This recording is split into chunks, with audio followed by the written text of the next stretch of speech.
Hello, Julian. Hello, Mike. Hello. Hi, Julian. Hi, Caio. Thank you for joining us live. Thank you for having me. Absolutely. So, are you an iOS developer? Yes, I'm an iOS developer I've been for like 10 months now. Okay. And well, I always want to learn more, so here we are. Awesome. How can we help you today? Mainly with VIPER architecture. I'm on a new project which will be approaching this type of architecture. So I wanted to know what's the best way to structure this project and avoid some problems that might have the VIPER architecture and work properly in a nice way without problems with the team. Okay. And why did your team decide to use VIPER? You know? I guess it's because of the type of the project. I'm not well informed about why they choose this type of architecture, but I think it comes from the type of views they use and how they want to navigate from one view to another. But nothing more I can say. Okay, no problem. So I recommend you talk to your team leads, right? They will help. They will be the best source to teach you why they chose. So it's important that you know the why, so you find out the good implementations, right? What are you trying to achieve? Because there's not only one implementation of VIPER.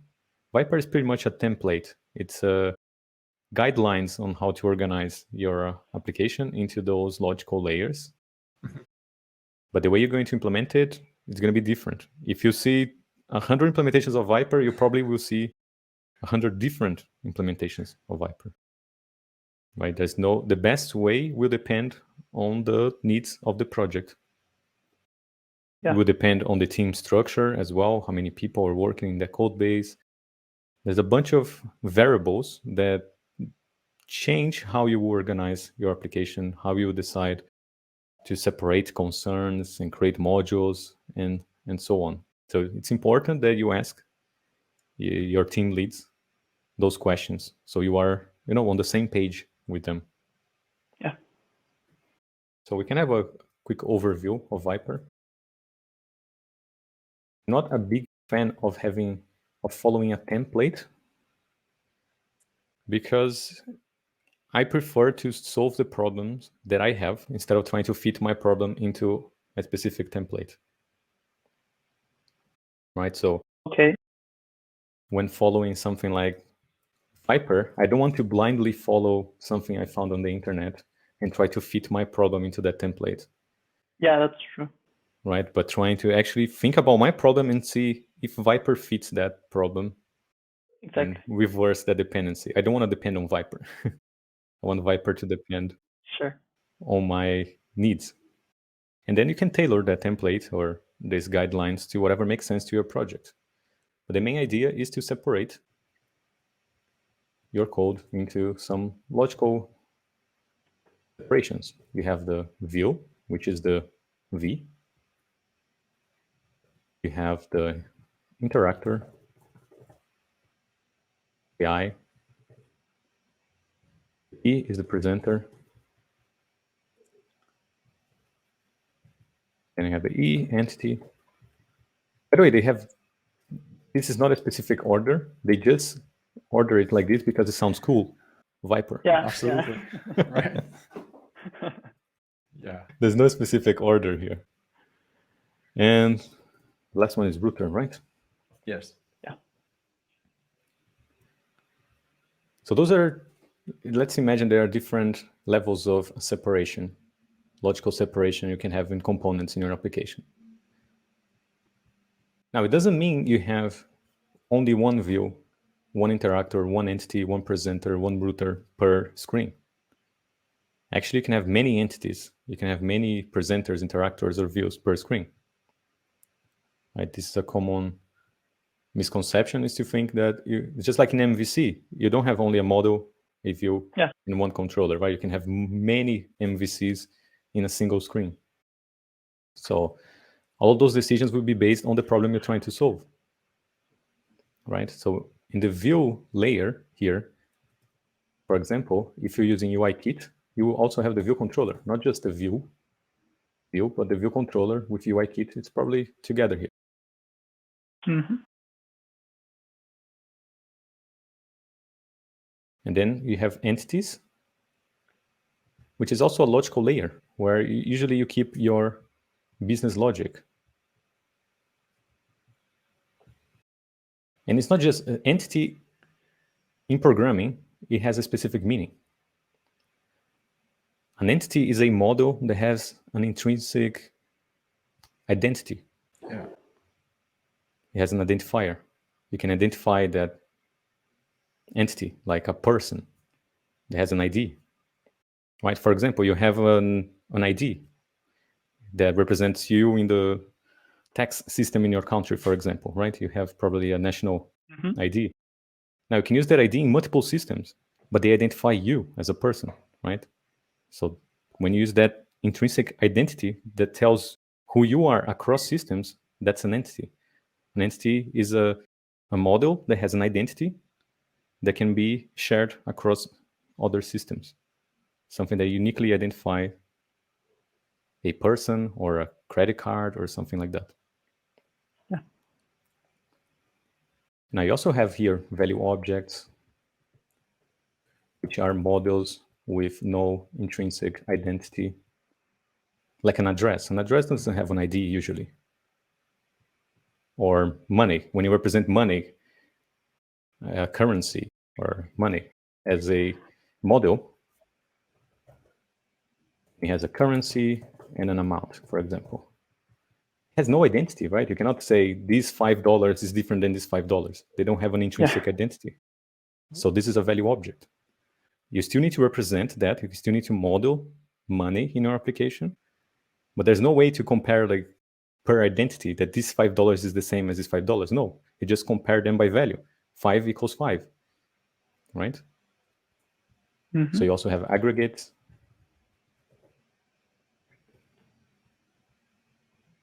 They just chose the name VIPER because it sounds cool, but it doesn't mean it's only that. There's more. Like in the entity layer, you have value objects, you have models in general, aggregates, value objects, entities, and so on.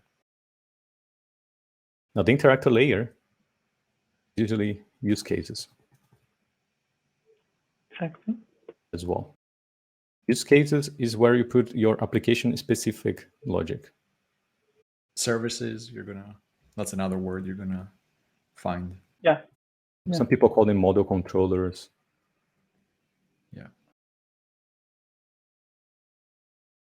Now the router, some people call this what? Flows. I like to call it flows. Mm-hmm. Or coordinators sometimes. Mm-hmm. That will coordinate like transitions in the application.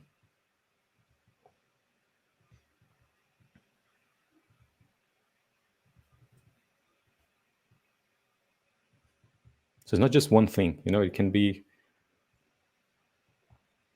many. You can have many entities here. For example, in one screen, you're representing things and you have a money, a value object, you have a user entity. You can have aggregates of models as well. In one layer, which is the entity, which is the E here in VIPER. Yeah. Now, in the view side, if you're using UIKit, you also have the view controller there, not just the views.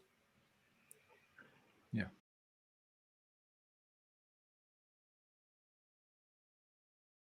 And now, how do they communicate? How do they communicate those layers? And this is something that varies a lot from implementations of VIPER. Because usually, the view controller talks to the presenter, and the presenter talks to the view controller as well. Mm-hmm. So it's a two-way communication.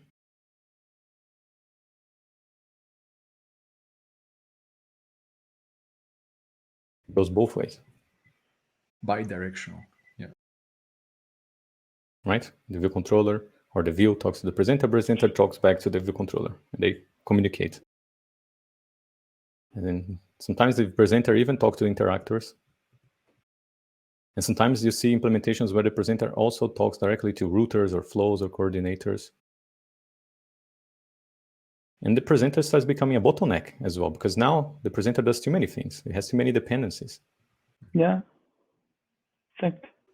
There are other ways of organizing it. If you see that, oh, the presenter is becoming a bottleneck, there are too many things. Like to instantiate a presenter, I need to pass 7 dependencies. Like I need to create two interactors, I need to create a service, and I need to pass it a use case and a view controller and 2 routers. It starts becoming too complex. That's the usual implementation we'll see, the presenter doing too many things. So if you go back to MVC, usually you have massive view controllers in MVC because you end up putting all the logic in the controller. And then you move to MVVM, and usually you put all the logic in the view model now. So you're just moving the complexity to different layers, but still have massive view model now. Yeah. And with VIPER, you usually have a massive presenter. Yeah. Exactly. So you need to be careful. Otherwise, regardless of the pattern or template you're following, you have issues. And usually the interactor will talk to the entities to perform the business logic. But another thing that the acronym doesn't tell you is how does the interactor talk to the models? At some point, you need to get these models from a web service, or you need to get them from a database. And usually here you have the services that will provide this for you, like a repository, which is a kind of service.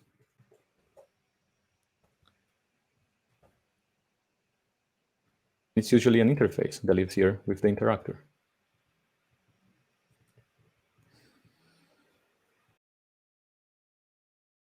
Then you have an infrastructure implementation or data repository implementation. Yeah. Repository. And that's an example, right? Could be any database implementation. Be around.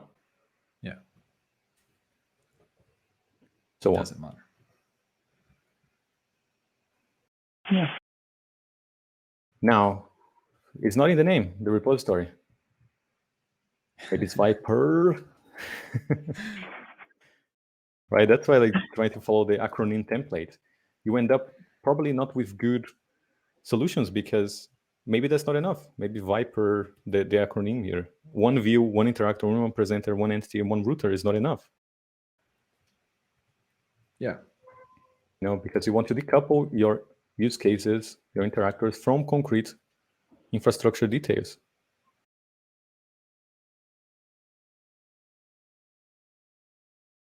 So you need to know that it's not just a view, presenter, an interactor, and an entity. There's more to it. And if you look at the original definition of VIPER, they describe that as this is just a cool acronym. Actually, you will organize those layers, those separations here to whatever makes sense to your application. You're not supposed to follow blindly a template. So this is something that you have to talk to your team lead, to your team, and come up with a solution that makes sense to your project. Exactly. Right? That's why I don't like to just follow blindly a template. I like to actually, you know what? I'm going to start creating a view controller, and then I will start separating some presentation logic in a presenter. And if I need, I will create a use case and so on. Because maybe not every screen needs all of this. Some screens might be so simple. It's just static data. You don't need an interactor for that. You don't need a service. You don't need a repository. It's just static data. Right? But if you're following a template, you need to add all these layers in there, even if you don't need them.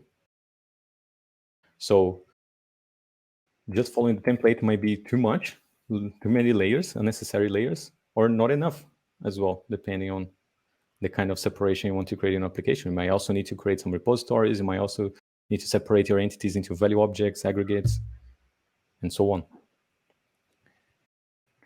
And going back to the problem with the dependencies, we need to start looking at the errors, like who depends on whom here.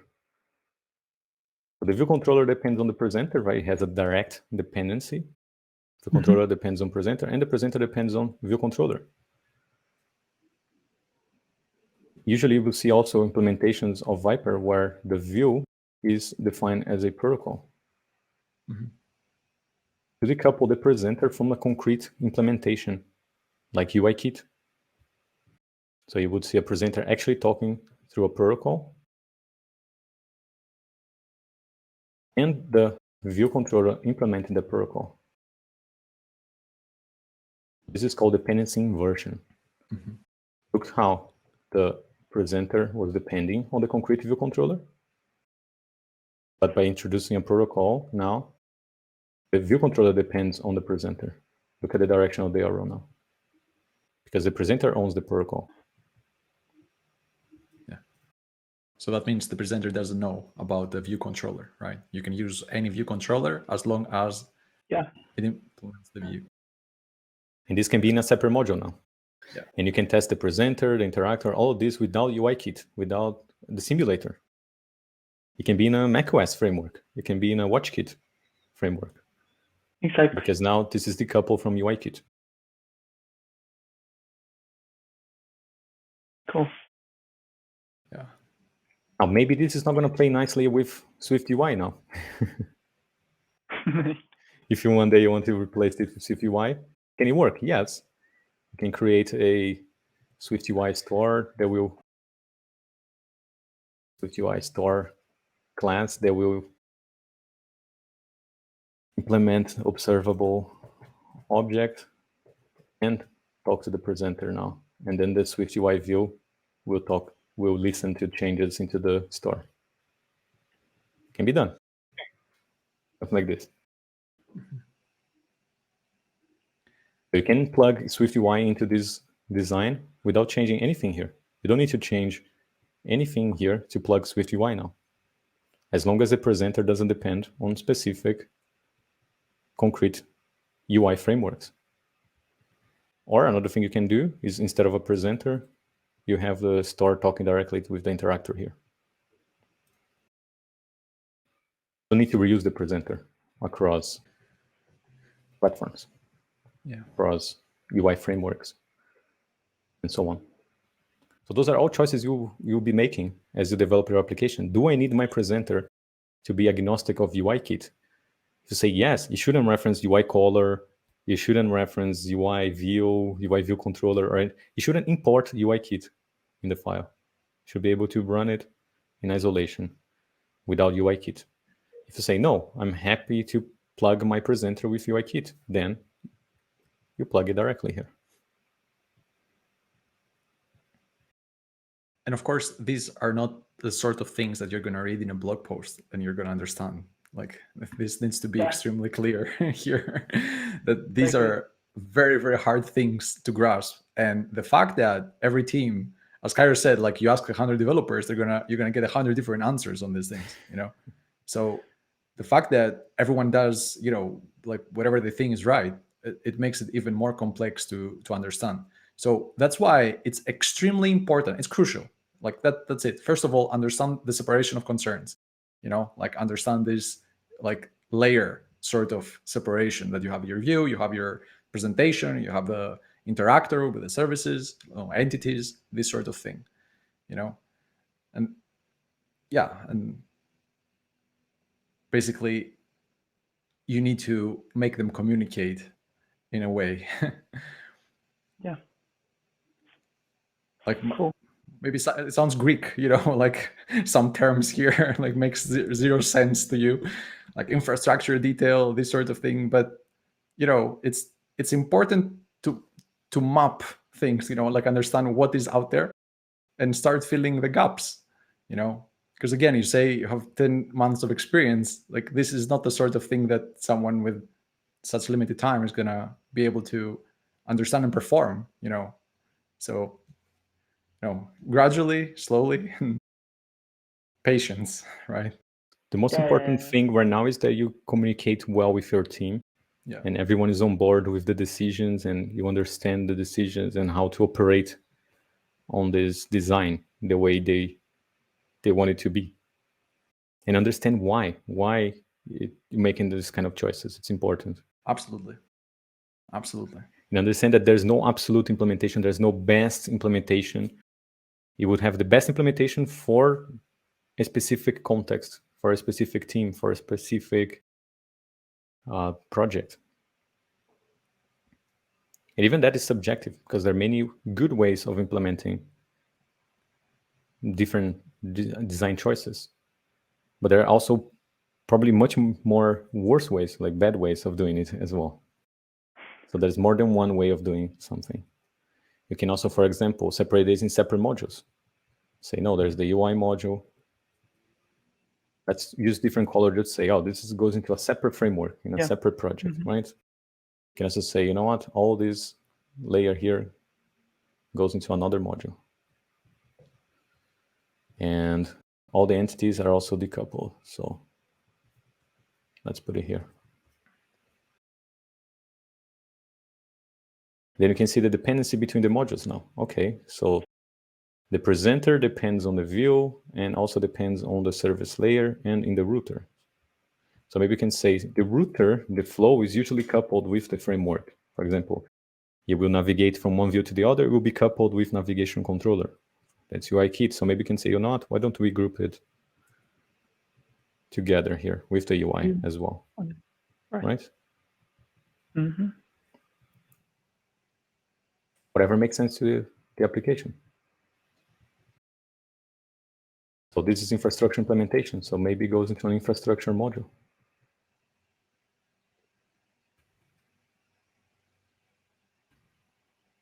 Say, you know what, we're happy to couple the presenter with UIKit. So we keep them in the same module as well. Oops. What happened here? No, and all those decisions will be made depending on the project, how you want to organize the project. Maybe you say, you know what, we are in a big team of people and we have feature teams that are responsible for different features, and we want to work independently. Then you separate, per feature will have its own module. You have one project per team, and you integrate it all in a single application when everyone is done with their work. So there's no one single way of implementing the perfect architecture, but there are patterns you can follow to make those decisions based on the problems you're trying to achieve. We also have a video on YouTube, Clean iOS Architecture Part 6, where we discuss VIPER and why I don't like templates. So if you know what you're doing and you can tailor this template to your needs, then it's perfect. But if you just blindly follow something, or you get a project on GitHub with already a VIPER structure, and then you try to feed your domain problem, your business logic into that, you probably will have bad returns. Yeah. Awesome. And there are other solutions as well. For example, instead of having the presenter depending on the controller, and the controller depending on the presenter, and have this two-way communication, you can have a unidirectional flow where you can bind the controller indirectly with the interactor, for example, or with a service.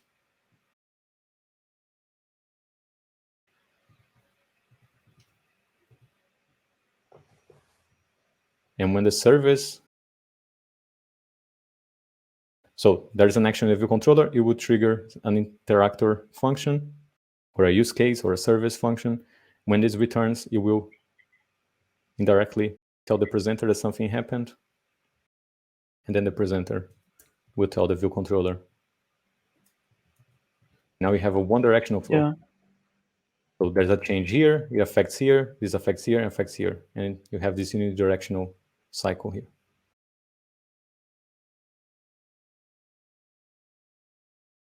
That can also be beneficial depending on what you're trying to achieve. There are many ways to organize this. What else? Yeah, we can have again, we mentioned like having protocols in between those layers, a presenter protocol, a interactor protocol, this sort of thing. That's trendy as well in the VIPER scene. Yeah, like so many variations.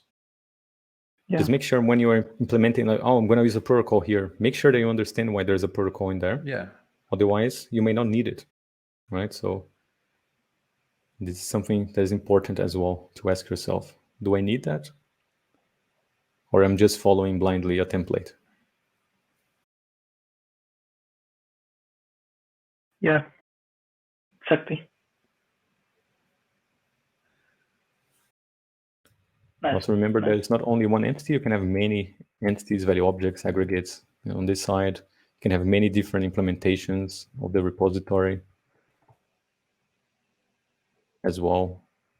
You can have an in-memory one for testing.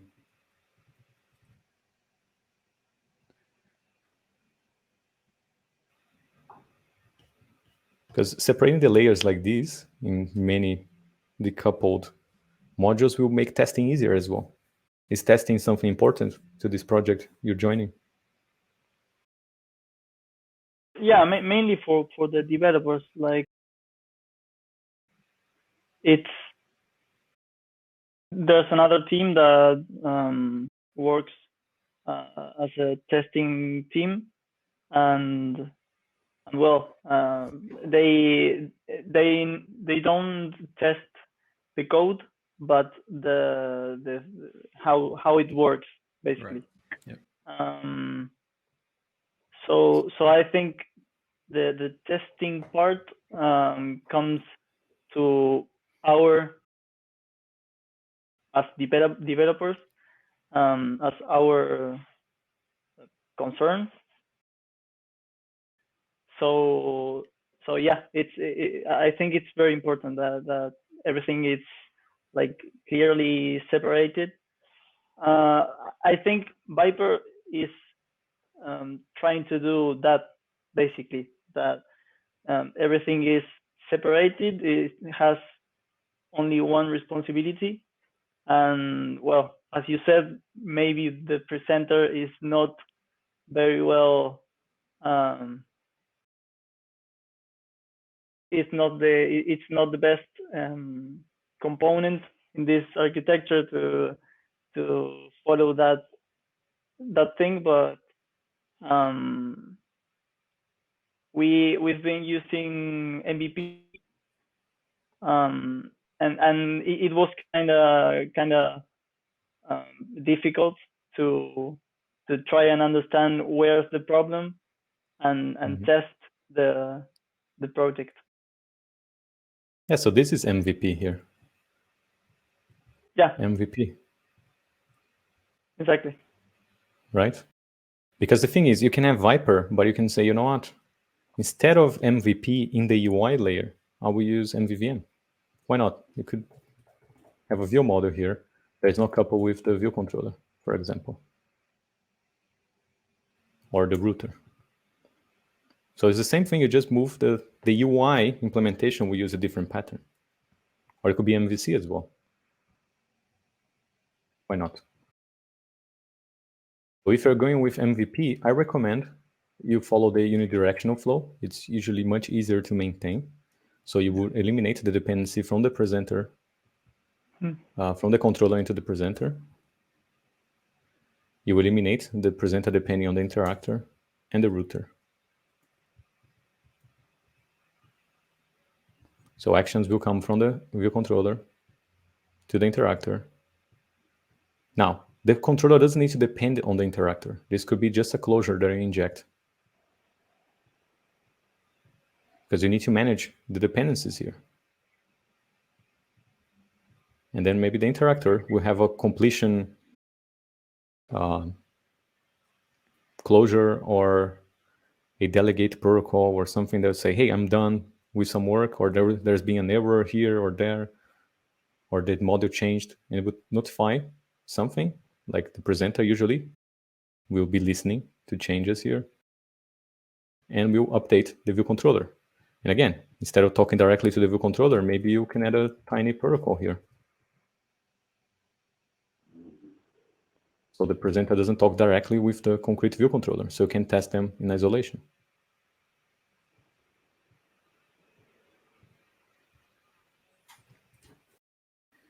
So there are many ways you can organize this separation here. It doesn't need to be MVP. It can be MVVM if you want, if it makes sense to your project. It doesn't need to be bidirectional. You can remove responsibilities from the presenter, and I recommend you do. Otherwise, your presenter is going to be massive. Yeah. You know, ideally, the presenter shouldn't even have to talk to the router.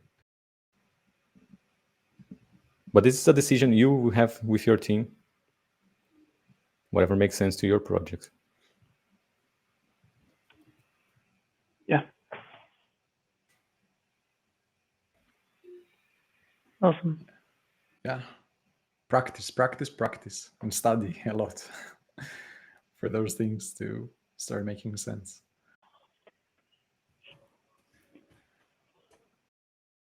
And watch this video. Yeah. On YouTube. Okay. So will you be using UIKit in this project or SwiftUI? Yeah. UIKit. We don't use SwiftUI. They told me they don't use it because of some lack of consistency, maybe. And I think they are used to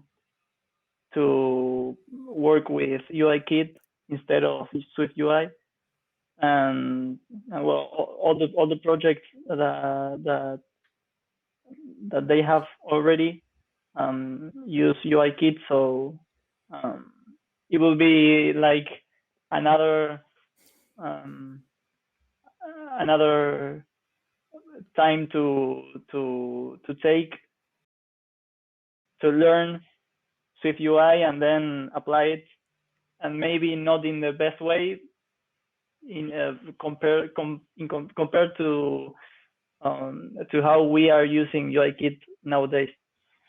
So yeah, I don't know what are your suggestions about SwiftUI compared to UIKit. I've been using UIKit for 10 years, though, and I'm very familiar with it. My only concern is maybe in 2 years you decide to rewrite the whole application in SwiftUI.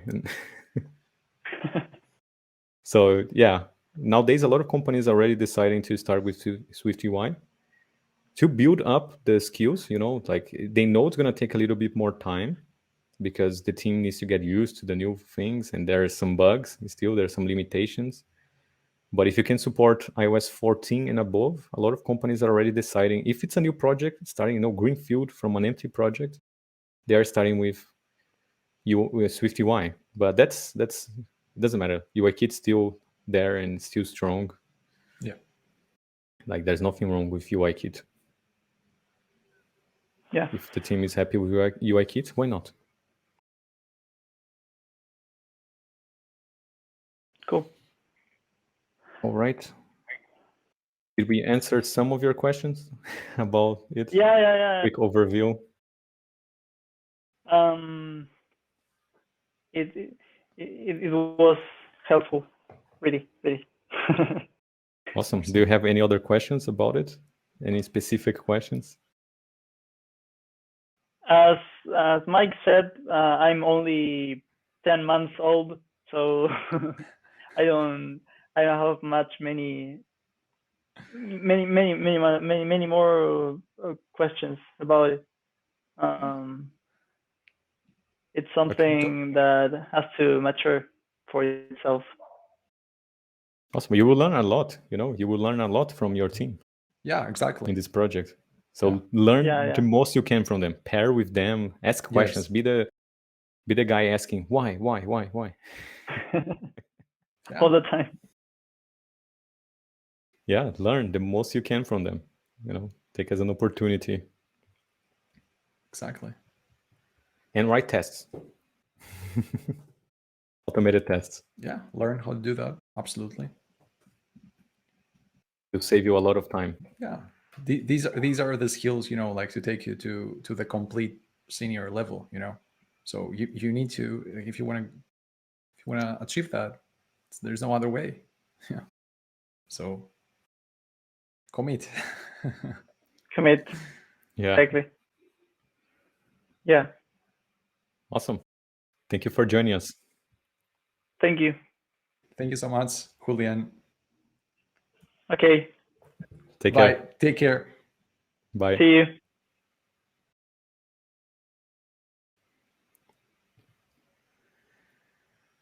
Hello, everyone in the chat. Hi, guys. Where can we place remote and persistent layer in VIPER?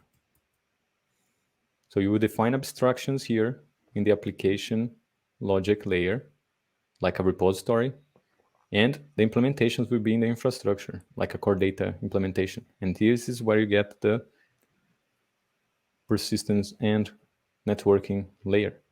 For example, here the service is actually an abstraction. So the use case needs to talk to a service to get some data from a backend.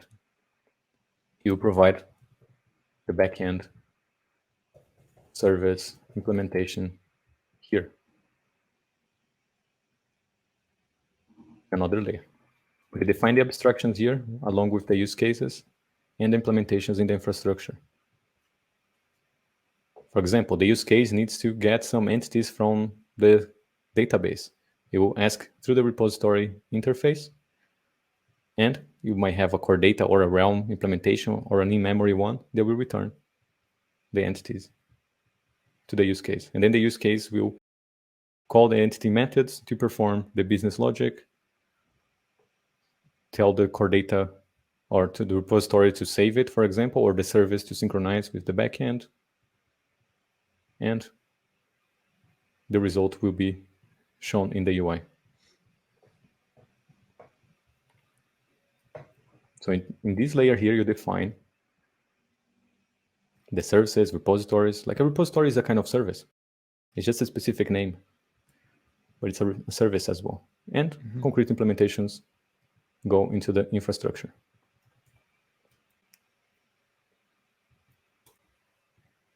Good question. Why the boundaries, the service and repository, live on the same module as the interactor, not on the infrastructure module? Because if you move them to the infrastructure module, now your interactor will depend on infrastructure. Yeah. But you want to invert the dependency. So you keep the interfaces, the boundaries, along with interactor, with the client. The client owns the interfaces because the interfaces are there to decouple it, to invert the dependency on a concrete implementation. But if you move the interface, the boundary, to the concrete implementation layer, then you don't invert the dependency. You couple the client with the concrete implementation. Great question. So you keep the interfaces, the boundaries, along with the client. And then someone else from another module maybe will implement it and be injected from the composition root. Fantastic. See you soon. Bye, y'all. See ya.